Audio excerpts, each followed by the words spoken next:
தவிக ஆட்சியை கவிழ்க்க சதி. திருச்சி நரேஷ் வீட்டில் கத்தையாக பணம் கைப்பற்றப்பட்டுள்ளதாக தகவல். இது குறித்த கூடுதல் விவரங்களோடு செய்தியாளர் கதிரவன் இணைப்பில் உள்ளார். அவரிடம் பேசலாம். கதிரவன், முழுமையான விவரங்கள் என்ன பதிவு பண்ணலாம்? தமிழக வெற்றி கழகத்தின் ஊத்தங்கரை சட்டமன்ற உறுப்பினர் இளையராஜா என்பவரை சட்டப்பேரவையில சபாநாயகருக்கு எதிராக நாங்கள் கொண்டு வரக்கூடிய தீர்மானத்தின் போது ஆளுங்கட்சி எம்எல்ஏவாக இருந்தாலும் தங்களுக்கு சாதகமாக வாக்களிக்க வேண்டும் என்று கூறியும் தமிழக வெற்றி கழகத்தின் ஆட்சியை கவிழ்க்கும் விதமாக அவரிடம் 35 கோடி ரூபாய் பேரம் பேசியதாகவும் பணியாத தன்னையும் தனது குடும்பத்தையும் கொலை மிரட்டல் விடுப்பதாக கொடுத்த புகாரில் தற்போது வரை 9 நபர்கள் கைது செய்யப்பட்டிருக்கிறார்கள்.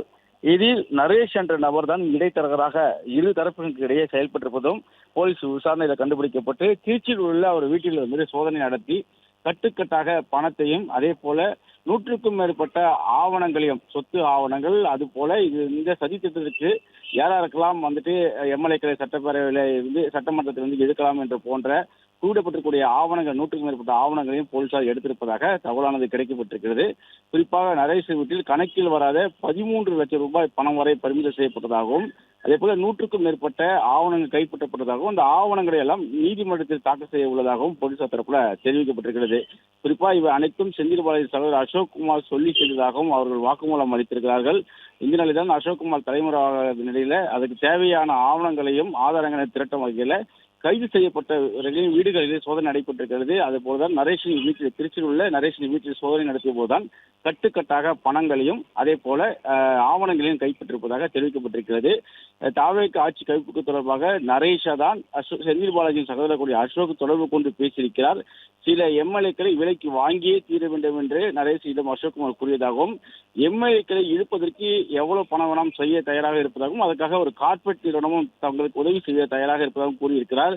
நரேஷ் தான் திருநாவுக்கரசு மூலம் இந்த இதனை செய்து முடிக்கலாம் என ஐடியா கொடுத்திருக்கிறார். திருநாவுக்கரசு தாவேக்கடன் தொடர்பு இருப்பதையும் சுட்டிக்காட்டி நரேஷ் இதனை தெரிவித்ததாகவும் தன்னிடம் பணிபுரிந்த ஓட்டுநர் கிருஷ்ணா தற்போது திருநாவுக்கரசில் பணிபுரிவதாக கூறி நரேஷ் கிருஷ்ணா மூலம் தான் திருநாவுக்கரசை தொடர்பு கொண்டு அவர்களை கிண்டியில் இருக்கக்கூடிய நட்சத்திர விடுதியில் வைத்து 1 வார காலமாக இந்த சதி திட்டத்தை அவர்கள் தீட்டியதாகவும் தெரிவிக்கப்பட்டிருக்கிறது. நரேஷிடம் கரூரை சேர்ந்த கார்த்தி, அதிபன், ரமேஷ் ஆகியோரை அறிமுகம் செய்த அசோக்குமார் இனிமேல் எதுவாக இருந்தாலும் இருவரும் பேசிக் கொள்ளுங்கள் என அசோக் கூறியதாகவும் தகவல் கிடைக்கப்பட்டிருக்கிறது. அதன் அடிப்படையிலே நரேஷும் திருநாவுக்கரசும் சேர்ந்து பல எம்எல்ஏக்களை பேசியதாகவும் மது போதையில ஊத்தங்கரை எம்எல்ஏ திருநாவுக்கரசுடன் போன் செய்த போதுதான் அதனை அவர் ஆடியோவாக பதிவு செய்து அதை காலை ரெக்கார்ட் செய்து காவல்துறையினரிடம் ஒப்படைத்திருப்பதும் தெரிவிக்கப்பட்டிருக்கிறது.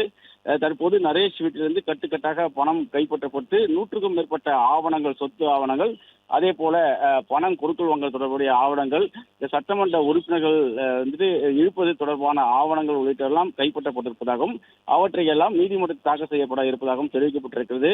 சம்மனுக்கு ஆஜராகாமல் தொடர்ந்து அசோக்குமார் தலைமறைவாக இருக்கக்கூடிய நிலையில நாளை இந்த சிறப்பு நீதிமன்றத்தில் அசோக்குமாருடைய முன்ஜாமீன் விசாரணைக்கு வர இருக்கிறது. அசோக்குமார் தமிழ்நாட்டில் இல்லை எனவும் அவர் வந்துட்டு வெளி மாநிலங்களோ வெளிநாட்டிலோ தப்பியிருக்கலாம் என்றும் காவல்துறை தரப்புல தெரிவிக்கப்பட்டிருக்கிறது. அவரை தேடும் பணியிலும் லுக் அவுட் நோட்டீஸும் ஏற்கனவே கொடுக்கப்பட்டிருப்பதாகவும் காவல்துறை தரப்புல தெரிவிக்கப்பட்டிருக்கிறது. தற்போது இந்த விவகாரம் தொடர்பாக பணங்களும் ஆவணங்களும் கைப்பற்றப்பட்டு அவற்றை நாளை நீதிமன்றத்தில் சமர்ப்பிக்க இருப்பதாகவும் காவல்துறை தரப்புல தெரிவிக்கப்பட்டிருக்கிறது. பிளே ஸ்டோர் மற்றும் ஆப் ஸ்டோரில் இருந்து பாலிமர் செயலியை QR கோடு மூலம் பதிவிறக்கம் செய்யுங்கள். செய்திகளை உடனுக்குடன் பெறுங்கள்.